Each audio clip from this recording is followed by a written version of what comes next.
한 영국인이 그 영국에 있는 요크셔 해안에 살고 있었습니다. 그 해안 안쪽에는 이제 바다를 향해서 커다란 바위가 불쑥 튀어나와 있었는데요. 어느 날 이 한 영국인이 자신의 딸을 데리고서 그 바위 꼭대기로 올라갔습니다. 그리고 그 꼭대기에 이르렀을 때 아버지는 딸에게 평생 잊지 못할 교훈을 주기 위해서 딸에게 질문 하나 던졌습니다. 얘야, 위로 올라와다 한번 보아라. 하늘이 얼마나 넓지 않느냐. 이렇게 얘기하고 이번에는 하늘 말고 아래도 한번 봐라. 아래도 한번 보아라. 이렇게 얘기를 했습니다. 그래서 딸은 아버지의 말대로 하늘을 보고 그리고 아래를 내려다 보았습니다. 그러니까 딸은 아버지의 말대로 했어요. 이제 저 앞을 내다봐도 그리고 하늘을 봐도 아버지 너무 넓은 것 같아요. 이렇게 딸은 얘기했습니다. 그래서 아버지는 다시 딸에게 얘기했습니다. 내 딸 도로시야, 이처럼 높고 한없이 넓은 이 하늘과 바다가 넓고 아름답지 않느냐? 이것이 바로 하나님의 사랑이다 라고 얘기했습니다. 오늘 우리가 읽었던 본문인 요한 1서는 기록될 당시 교회들이 많은 거짓 선지자들 그리고 거짓 영들의 유혹에 많이 노출되어 있었습니다. 그래서 그 당시 있던 이방 사회의 잘못된 세계관과 그리고 우상들이 기독교를 재해석하고 잘못된 진리로 가르치려고 유혹을 했었습니다. 그리고 또 복음을 가감해서 이제 기독교의 순수성을 흐리기까지 했습니다. 사도 요한은 이 거짓 선지자들의 그 가르침을 철저히 배격하고 그리고 하나님의 사랑을 받은 성도로서 사랑의 능력으로 모든 것을 이기라고 역설합니다. 사도 요한은 오늘 본문에서도 사랑을 강조합니다. 우리가 읽었던 본문인 그 앞선 본문의 4장 1절부터 6절에서는 적 그리스도의 세력들을 이기기 위해서 필요한 사랑의 능력을 말했습니다. 동시에 우리는 세상이 아니라 하나님께 속한 사람들이기 때문에 세상에 속한 자들의 말이 아닌 하나님의 속한 자들의 말을 들으라고 사도 요한은 권면합니다. 사도 요한은 하나님의 사랑을 강조하면서 또 하나님의 백성으로서 어떤 삶을 살아야 할지를 권면합니다. 그렇다면 오늘 본문에 나타난 하나님의 사랑은 어떤 메시지를 우리에게 전하고 있을까요? 한번 살펴보도록 하겠습니다. 우선 하나님은 사랑이시기에 우리는 서로 사랑해야 합니다. 본문에는 사도 요한이 수신자들에게 권고한 첫 번째 권면이 등장합니다. 우리 본문 7절에서 8절 말씀을 다 같이 한번 읽어보도록 하겠습니다. 시작. 사랑하는 자들아, 우리가 서로 사랑하자. 사랑은 하나님께 속한 것이니 사랑하는 자마다 하나님으로부터 나서 하나님을 알고 사랑하지 아니하는 자는 하나님을 알지 못하나니 이는 하나님은 사랑이심이라. 아멘. 사도 요한은 하나님이 사랑이시고 사랑이 하나님께 속한 것이기 때문에 우리가 서로 사랑해야 한다고 권면하고 있습니다. 우리가 방금 읽었던 7절의 중반부를 보시면 사랑하는 자마다라는 표현이 있습니다. 그것은 원어로 또 문법적인 해석으로 볼 때 현재 분사로 쓰여져서 이것이 단순히 지금 현재만을 얘기하는 것이 아니라 지금까지 계속 지속적인 의미로서 표현된 것임을 알 수 있습니다. 그러므로 여기서 사랑하는 자마다는 과거나 일시적인 것을 가리키는 것이 아니라 계속 지속해서 우리가 하나님을 사랑하고 있는지를 말하고 있는 것입니다. 그리고 7절 후반부에 보시면 하나님으로부터 나서라는 표현이 있습니다. 앞서 사도 요한이 사랑이 하나님께 속한 것이라고 했기 때문에 사랑하는 자들은 사랑의 근원이신 하나님으로부터 태어남을 받았다고 말합니다. 그리고 우리가 부모로부터 태어나 부모를 아는 것처럼 우리가 하나님으로부터 나면 우리가 하나님을 이미 안다고 사도 요한은 설명하고 있습니다. 그런데 여기서 말하는 이 사랑은 단순히 말이 아니라 행동과 수고가 포함되고 있습니다. 예수님께서 우리를 사랑하고 사람을 사랑하셨던 것에도 수고가 있었고 그리고 그리스도를 믿는 우리에게도 형제들에 대한 그 사랑을 우리가 실천할 때 우리에게 그 행동과 수고가 필요합니다. 우리 사랑에도 역시 수고가 필요한 것입니다. 이어서 8절에서는 7절에서 사도 요한이 권면한 것을 가지고 이제 반대로 사랑을 가지지 않는 경우에 대해서 말하고 있습니다. 8절 초반부에 보시면 사랑하지 아니하는 자는 하나님을 알지 못하나니라고 경고합니다. 사도 요한은 사랑하지 아니하는 자는 원래 하나님을 알지 못했고 알고 있지도 못한 것임을 말하고 있습니다. 왜냐하면 하나님은 사랑이심이라라고 말했기 때문입니다. 하나님께서 사랑이시기에 사랑을 실천하는 자는 하나님으로부터 나고 하나님을 알며 하나님께 속한 자인 것입니다. 하지만 반대로 사랑을 실천하지 않는 자는 하나님으로부터 나지 않고 그리고 하나님을 알지도 못하고 그리고 하나님께 속하지 않은 자입니다. 사도 요한은 하나님께서 사랑이시기 때문에 우리에게 서로 사랑하라고 권면합니다. 사랑하라는 것에 대한 권면은 예수님께서도 이전에 제자들을 통해서 보여주셨습니다. 요한복음 13장 14절에서 15절을 다 같이 한 목소리로 읽도록 하겠습니다. 시작. 내가 주와 또는 선생이 되어 너희 발을 씻었으니 너희도 서로 발을 씻어주는 것이 옳으니라. 내가 너희에게 행한 것 같이 너희도 행하게 하려 하여 본을 보였노라. 아멘. 이 요한복음 13장 14절에서 15절 본문은 예수님께서 십자가에 못 박히시기 전날 유월절 제자들과 함께 마지막 최후의 만찬을 하시던 날 밤입니다. 이 당시 유대 사회에서는 모든 지역들이 건조한 사막지대가 넓다 보니까 외출을 하고 돌아올 때 많은 먼지들이 발에 묻어서 들어올 때 발이 무척이나 더러워지곤 했었습니다. 그래서 이 유대 사회에서는 이제 손님들을 환대하고 맞을 때 이 발을 씻겨주는 것을 대신하여서 사람들을 환대했었습니다. 그런데 유대인들은 그 더러운 것들을 정말 싫어했다 보니까 비천한 종들에게 발을 씻기는 행위들을 대신 시키곤 했었습니다. 그런데 오늘 우리가 읽었던 이 요한복음 13장 말씀에서는 예수님께서 제자들의 발을 씻겨주시고 그리고 먼저 본을 보여주셨다고 말하고 있습니다. 그래서 예수님께서는 이렇게 발을 씻어주는 모습을 보여주시면서 나를 본받으라고 얘기하셨지만 제자들은 처음에 당황할 수밖에 없었습니다. 종들이 하는 것을 우리가 섬기는 선생이고 그리고 주라고 하시는 예수님께서 발을 씻어주니 정말 당황했었습니다. 하지만 예수님께서는 그런 것들을 개의치 않으시고 내가 너희에게 했으니 너희도 똑같이 행하라. 너희도 서로 행하라. 예수님께서 먼저 본이 되어서 보여주시고 제자들에게 하라고 말씀하신 겁니다. 예수님과 함께 다니던 제자들은 그동안 정말 예수님 앞에서 연약한 모습을 많이 보여줬습니다. 예수님께서 겟세마네 동산에서 정말 그 땀이 피가 될 정도로 기도하실 때도 제자들은 잠을 자고 있었고 그리고 내가 더 예수님의 제자고 내가 더 높은 제자다 라고 얘기하며 서로 다투기도 했었습니다. 하지만 예수님께서는 정말 이 제자들을 무척이나 사랑하셨기 때문에 그들의 연약한 모습을 보고서도 포기치 않으시고 끝까지 사랑하셨습니다. 제자들이 예수님을 도리어 섬겨야 했지만 예수님께서는 제자들에게 먼저 사랑을 베푸시면서 섬겨주셨습니다. 왜냐하면 하나님께서 하나님의 그 본성과 그 존재 자체가 사랑이시기 때문입니다. 우리가 살아가는 현 시대에는 개인주의가 무척이나 심각합니다. 코로나를 겪고 난 이후에 더 심해졌습니다.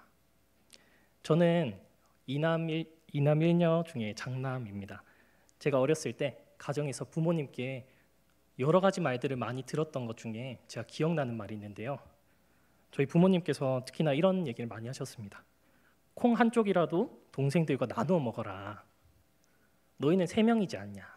너는 장남이니까 동생들에게 콩 한 쪽을 받더라도 나누어 주어라. 얘기를 하곤 하셨습니다. 근데 저는 어렸을 때 무척이나 철이 없었습니다. 그리고 순하다는 소리는 많이 들었지만 제가 장남이다 보니까 고집이 무척이나 셌습니다. 그래서 저는 동생들에게 제 가진 것들을 나눠주려고 할 때 그 둘째 동생하고 막내 동생에게 부모님께서 사랑을 더 많이 주시는 것 같아서 저는 조금 많이 가져가고 동생들에게 조금씩만 제가 가진 것들을 나눠주곤 했었습니다. 그리고 저는 또 사춘기에 들어서 부모님이 저에게 해주신 게 없다고 불평까지 늘어놓곤 했었습니다.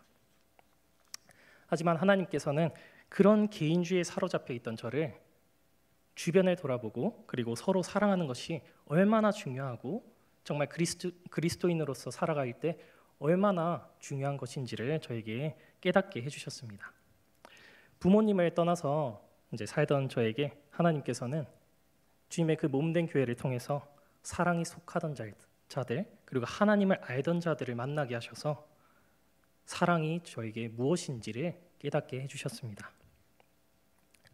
그리고 저에게 그 사건들을 통하여서 하나님의 사랑이 무엇인지를 깨닫게 하셨습니다. 그것은 가진 것이 적어도 그리고 가장 소중한 것까지도 내어주고 가진 모든 것을 주려고 하는 것이 하나님의 사랑이라는 것을 깨닫게 해주셨습니다. 사랑하는 성도 여러분, 하나님은 사랑이십니다. 우리는 사랑이신 하나님을 기억하고 서로 사랑하며 살아가야 합니다. 우리가 서로 사랑하면 하나님으로부터 나고 하나님을 알게 됩니다. 매일의 삶 가운데서 하나님의 크신 사랑으로 가득 채워가시며 매일 사랑을 베푸시는 우리 모두가 되시길 간절히 소망합니다. 그렇다면 하나님께서는 사랑이라고 하셨는데 어떻게 우리에게 사랑을 보여주셨을까요? 하나님께서는 우리를 위해 독생자를 보내시고 그 독생자를 보내심으로 사랑을 표현하시고 우리 안에 그분의 사랑을 온전하게 이루셨습니다. 사도 요한은 이어서 우리를 향한 하나님의 사랑이 어떻게 나타나는지 설명하는데요. 본문 9절에서 10절을 다 같이 한 목소리로 읽어보도록 하겠습니다. 시작. 하나님의 사랑이 우리에게 이렇게 나타난 바 되었으니 하나님이 자기의 독생자를 세상에 보내심은 그로 말미암아 우리를 살리려 하심이라. 사랑은 여기 있으니 우리가 하나님을 사랑한 것이 아니요 하나님이 우리를 사랑하사 우리 죄를 속하기 위하여 화목제물로 그 아들을 보내셨습니다. 아멘. 여기서 하나님의 사랑이 이미 이전에 나타났었음을 알 수 있습니다. 방금 읽었던 9절의 중반부를 보시면 하나님이 자기의 독생자를 세상에 보내심은 그로 말미암아 우리를 살리려 하심이라 라고 말하고 있습니다. 하나님의 사랑은 독생자를 우리에게 보내셔서 우리를 구원하심으로 나타내셨습니다. 우리를 사랑하셔서 우리의 죄를 위해서 화목제물이신 예수님의 죽음과 부활로 하나님의 진노를 충족하셨고 그리고 우리가 하나님과 원수가 되지 않고 화목하게 되어서 온전히 우리가 하나님의 사랑을 받을 수 있게 된 것입니다. 그리고 화목제물로 우리에게 오신 예수님께서는 하나님의 사랑을 아셨기 때문에 그 고난의 길, 그 십자가의 길에 가는 것을 순종하셨습니다. 그래서 사도 요한은 11절에 하나님이 이같이 우리를 사랑하셨은즉 우리도 서로 사랑하는 것이 마땅하도다 라고 말합니다. 우리가 하나님께 사랑받음으로 형제 자매를 사랑하는 것은 우리가 결코 주저하지 말아야 할 행동입니다. 하나님께서 우리를 이미 진즉에 사랑하셨기 때문입니다. 그래서 하나님께서 우리를 사랑하신 것처럼 우리가 지속해서 삶 가운데서 서로 사랑하고 주변에 있는 형제 자매들을 사랑해야 한다는 것입니다.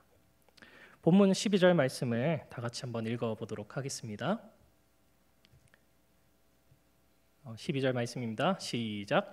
어느 때나 하나님을 본 사람이 없으되 만일 우리가 서로 사랑하면 하나님이 우리 안에 거하시고 그의 사랑이 우리 안에 온전히 이루어지느니라. 아멘. 방금 읽었던 12절의 상반절을 보시면 어느 때나 하나님을 본 사람이 없으되라는 표현이 등장합니다. 이것은 하나님과의 지속적인 교제의 표현이라고 할 수 있습니다.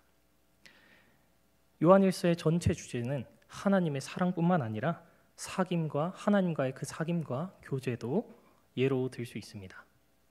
그러므로 사랑이신 하나님이 우리 안에 거하시기 때문에 우리가 서로 사랑하면서 살아야 합니다.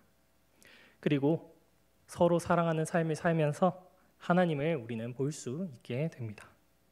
왜냐하면 성령님께서 우리 안에 거하셔서 사랑을 온전히 이루어 가시기 때문입니다. 사랑은 성령의 열매입니다. 그래서 성령이 충만한 사람은 사랑이라는 성령의 열매를 맺어서 삶 속에서 사랑을 베풀고 그리고 하나님께서 사랑이심을 증거하게 됩니다. 하나님께서는 이미 아브라함과 이삭의 모리아산 번제 사건을 통하여서 하나님의 사랑을 보여주시기를 준비를 하셨습니다.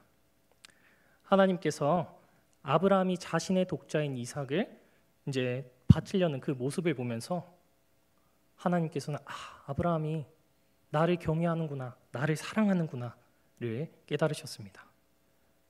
왜냐하면 하나님께서도 우리를 위해서 그 독생자이신 예수님을 이 땅에 보내주시려고 하셨기 때문입니다.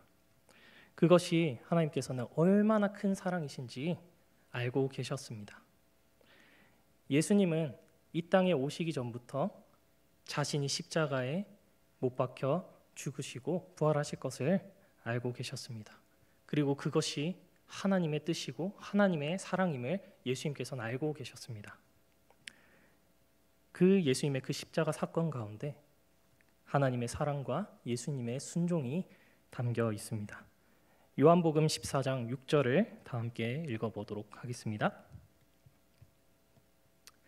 시작. 예수께서 이르시되 내가 곧 길이요 진리요 생명이니 나로 말미암지 않고는 아버지께로 올 자가 없느니라. 아멘. 예수님의 십자가는 하나님께 가는 길이고 우리를 자유로 이끄는 진리이고 그리고 우리가 영원히 살 수 있는 생명입니다. 이렇게 예수님께서 십자가를 통하여서 그리고 십자가를 지심으로 하나님은 사랑이시라를 우리에게 보여주신 것입니다. 요한일서 또 4장 16절에는 다음과 같이 말하고 있는데요. 우리 다 같이 한 목소리로 읽어보도록 하겠습니다.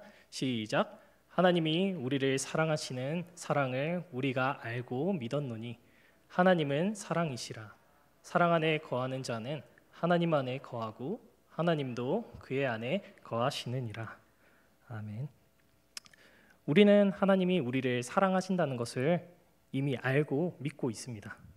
왜냐하면 우리는 그분의 성령을 받았기 때문입니다.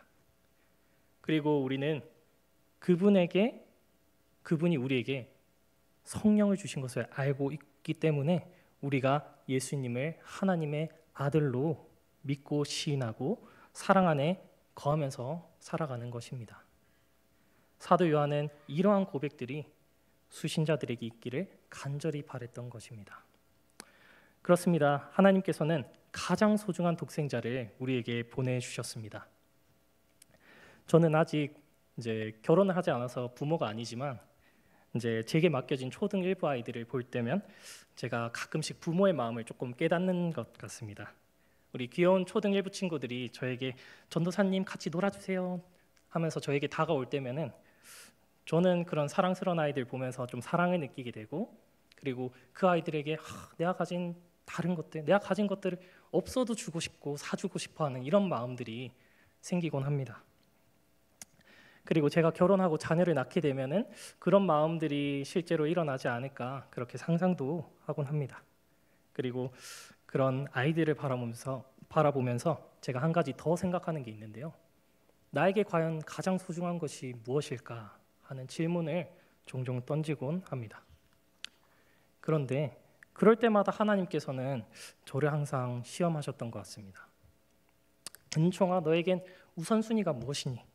가장 소중한 것을 내게 바칠 수 있니? 은총아, 내가 나를 정말 사랑하고 있니? 하나님께서 이렇게 저한테 물어보시고 말씀하셨습니다. 왜냐하면 하나님께서는 저에게 하나님보다 더 소중한 것들이 많다는 걸 알고 계셨기 때문입니다. 제가 전도사이기 전에 하나님의 자녀로서 아버지 하나님께서는 정말 저에게 하나님의 사랑이 얼마나 크고 놀라운지를 알려주고자 하셨던 것입니다. 그러던 중 올 한 해 약속의 말씀으로 저에게 창세기 22장 17절 말씀을 주셨습니다. 한번 띄워주시겠습니까? 네, 내가 내게 큰 복을 주고 내 씨가 크게 번성하여 하늘의 별과 같고 바닷가의 모래와 같게 하리니 내 씨가 그 대적의 성문을 차지하리라. 아멘. 저는 이 말씀을 받고 저는 내가 결혼도 안 했는데 왜 내 씨가 성대해지고 나에게 대적은 과연 누구이며 정말 많은 혼란스러운 질문들을 던지곤 했습니다. 그런데 이 말씀이 아까 저희가 읽었던 그 아브라함과 이삭의 그 모리아산 번제 사건 이후에 하나님께서 언약을 맺으시고 하나님께서 축복을 하시는 그 말씀이신데요. 하나님께서 자신을 경외하고 자신이 가지고 있던 가장 소중한 독자였던 이삭을 바치려고 했던 아브라함에게 정말 너가 나를 정말 사랑하구나, 나를 경외하구나를 알고 주신 말씀이셨습니다. 그것은 아브라함이 하나님을 정말 사랑했다는 뜻이었겠죠.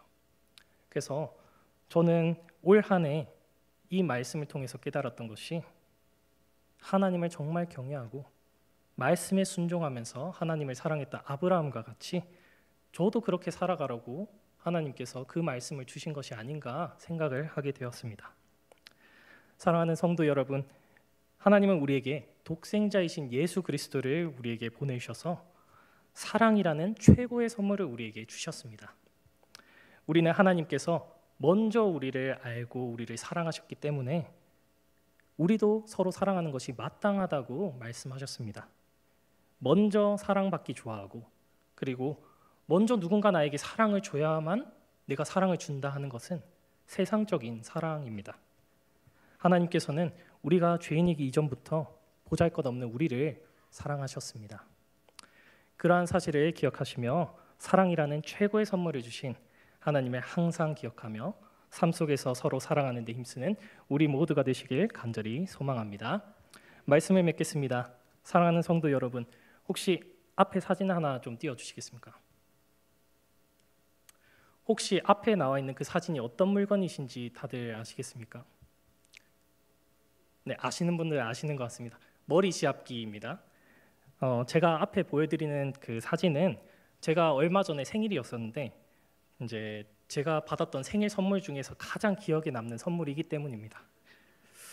이 선물을 제가 차마 그 실명을 거론하기는 힘들고 익명의 초등부 아이가 제가 생일이라고 이 지압기를 다이소에 가서 우리 전도사님 쓰면 좋을 것 같다 하는 마음에 이 지압기와 조그마한 편지를 하나 써서 저에게 선물로 주었습니다.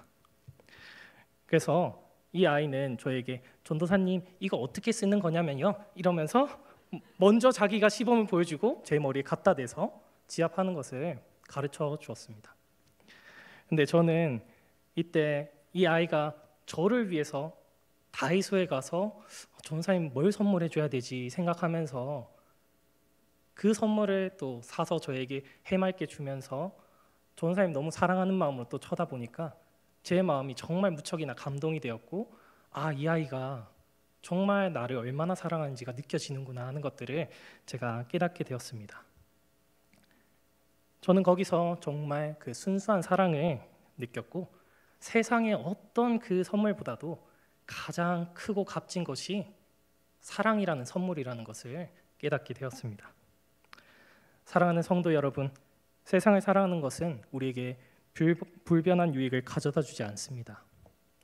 하지만 하나님께서 나타내신 사랑은 우리에게 불변한 진리이며 사랑을 깨닫게 해주십니다.